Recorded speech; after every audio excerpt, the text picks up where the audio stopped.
Hello दोस्तों, आज हम आपको इस वीडियो में बताएंगे कि मुगल बादशाह बाबर से महात्मा गांधी तक भारत का तुर्की क्या कनेक्शन था। तो चलिए दोस्तों, वीडियो को शुरू करते हैं। हम आपकी जानकारी के लिए बता दें कि ज़हीरुद्दीन बाबर को अच्छी तरह एहसास था कि उसकी फौज दुश्मन के मुकाबले पर 8 गुना कम है। इसलिए उसने एक ऐसी चाल चली जो इब्राहिम लोदी के वहम और गुमान में भी नहीं थी। उसने पानीपत के मैदान में ओटोमन तुर्कों की युद्ध रणनीति इस्तेमाल करते हुए चमड़े के रस्सों से 700 बैलगाड़ियां एक साथ बांध दी। उनके पीछे उसके तोपची और बंदूक बरदार आड़ लिए हुए थे। उस जमाने में तोपों का निशाना कुछ ज्यादा अच्छा नहीं हुआ करता था, लेकिन जब उन्होंने अंधाधुंध गोलाबारी शुरू की तो कान फाड़ देने वाले धमाकों और बदबूदार धुएं ने इब्राहिम लोदी की फौज के होशो हवाश उड़ा दिए और इससे घरबड़ाकर जिसको जिधर मौका मिला उधर सेना भाग गई। भारत में मुगल शासकों का रिश्ता ओटोमन तुर्कों से निरंतर बना रहा। अब आप इस टॉपिक में जानेंगे कि किस तरह बारूद का इस्तेमाल किया गया था। ये पानीपत की पहली लड़ाई थी और उस दौरान हिंदुस्तान में पहली बार किसी जंग में बारूद का इस्तेमाल किया गया था। 50,000 सिपाहियों के अलावा इब्राहिम लोदी के पास 1,000 जंगी हाथी भी थे, लेकिन सिपाहियों की तरह उन्होंने भी कभी तोपों के धमाके नहीं सुने थे। इसलिए पोरस के हाथियों की तारीख दोहराते हुए वो जंग में हिस्सा लेने के बजाय यूं भाग खड़े हुए कि उलटा लोदी की सेना ही उसकी जद में आ गई। बाबर के 12,000 प्रशिक्षित घुड़सवार इसी पल का इंतजार कर रहे थे। उन्होंने बिजली की रफ्तार से आगे बढ़ते हुए लोदी की सेना को चारों तरफ से घेर लिया और कुछ ही देर बाद बाबर की जीत निश्चित हो गई।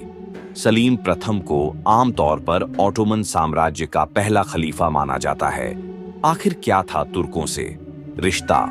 इतिहासकार पॉल के डेविस ने अपनी किताब 100 डिसाइसिव बैटल्स में इस जंग को तारीख की सबसे निर्णायक युद्धों में एक करार दिया है। ये मुगल सल्तनत की शुरुआत थी। ओटोमन युद्ध रणनीति के अलावा इस जीत में 2 तुर्क तोपचियों उस्ताद अली और मुस्तफा ने भी अहम भूमिका निभाई थी। उन्हें ओटोमन साम्राज्य के पहले सुल्तान सलीम प्रथम ने बाबर को तोहफे के तौर पर दिया था। बाबर के बेटे और उत्तराधिकारी हुमायूं को ओटोमन तुर्कों का ये एहसान याद था। वो सलीम प्रथम के बेटे सलमान द ग्रेट को एक खत लिखकर शुक्रिया अदा किया। हुमायूं के बेटे अकबर ने ओटोमन तुर्कों के साथ किसी तरह का संबंध कायम करने की कोशिश नहीं की। अब आप इस टॉपिक में जानेंगे कि तुर्कों का भारत पर क्या असर था। उसका एक कारण ये हो सकता है कि ओटोमन तुर्क ईरान के सफवी राजवंश से लगातार युद्ध की हालत में थे और अकबर सफवियों को नाराज नहीं करना चाहते थे। अलबत्ता उनके उत्तराधिकारियों शाहजहां और औरंगजेब ने तुर्कों के साथ अच्छे संबंध बनाए रखे थे। मुगल ओटोमन तुर्कों को दुनिया के तमाम मुसलमानों का खलीफा मानते थे। सिर्फ मुगल ही नहीं बल्कि हिंदुस्तान के दूसरे मुस्लिम रियासतें भी तुर्कों को अपना खलीफा समझते थे। सत्ता पर बैठते ही ये सुल्तान तुर्कों को अपनी स्वीकृति के लिए संदेशा भेजते थे। टिप्पू सुल्तान ने मैसूर की गद्दी पर बैठने के बाद एक विशेष दल कुस्तुनतुनिया, तुर्कों की राजधानी, भेजा था ताकि उस वक्त के खलीफा सलीम तृतीय से अपनी सल्तनत के लिए स्वीकृति ले लें। ओटोमन साम्राज्य की सेना ने वियना की 2 बार घेराबंदी की, लेकिन वो इस शहर को जीतने में नाकाम रहे। प्रथम विश्व युद्ध सलीम तृतीय ने टिप्पू को अपने नाम का सिक्का ढालने और जुमे के खुतबे, जुमे की नमाज से पहले इमाम का भाषण में अपना नाम पढ़वाने की इजाजत दे दी थी। ये अलग बात है कि उन्होंने टिप्पू की तरफ से अंग्रेजों के खिलाफ लड़ने के लिए सैन्य मदद की अपील ठुकरा दी थी, क्योंकि उस वक्त वो खुद रूसियों से लड़ रहे थे और इस हालत में शक्तिशाली अंग्रेजों की दुश्मनी नहीं मोल लेना चाहते थे। कभी यूरोप से लेकर एशिया तक अपनी ताकत का सिक्का जमाने वाले ओटोमन तुर्कों की धार वक्त के साथ साथ कुंद पड़ने लगी। इतिहासकार मानते हैं कि 18वीं और 19वीं सदी में साइंस और टेक्नोलॉजी में यूरोप ने तेजी से प्रगति, लेकिन तुर्क ऐसा नहीं कर सके। प्रथम विश्व युद्ध में तुर्कों ने जर्मनी का साथ दिया था और जंग के खत्म होते होते तुर्कों का साम्राज्य हाशिए पर चला गया। इस टॉपिक में आप जानेंगे तुर्कों के खलीफा के बारे में। तो दोस्तों, हिंदुस्तान के मुसलमानों को इसका बड़ा दुख हुआ, क्योंकि वो तुर्की के खलीफाओं को अपना धार्मिक गुरु मानते थे। उन्होंने 1919 में मौलाना मोहम्मद अली और मौलाना शौकत अली के नेतृत्व में खिलाफत आंदोलन की शुरुआत की।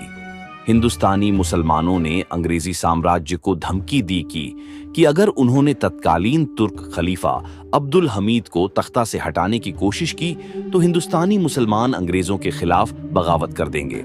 साल 1920 में कांग्रेस भी इस आंदोलन से जुड़ गई। महात्मा गांधी के असहयोग आंदोलन की शुरुआत खिलाफत के मुहिम से ही हुई थी। मौलाना शौकत अली बैठे आंदोलन खिलाफत के एक सक्रिय कार्यकर्ता थे। इस टॉपिक में हम आपको बताएंगे सियासत और मजहब के बारे में।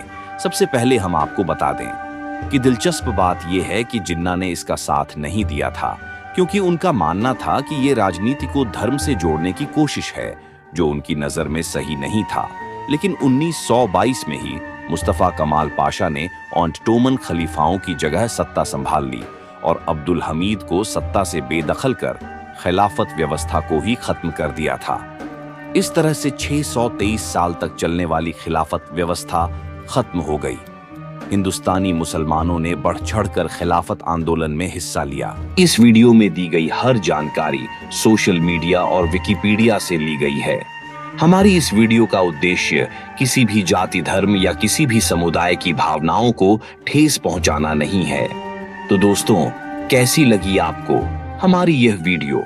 अगर आप ऐसे ही और इंटरेस्टिंग वीडियो देखना चाहते हैं तो हमारे चैनल को सब्सक्राइब कर लें और बेल आइकन का बटन भी दबा दें, ताकि हमारी हर वीडियो की नोटिफिकेशन आप तक पहुंचती रहे। हिस्ट्री अनवेल्ड, अब होगा इतिहास का पर्दाफाश।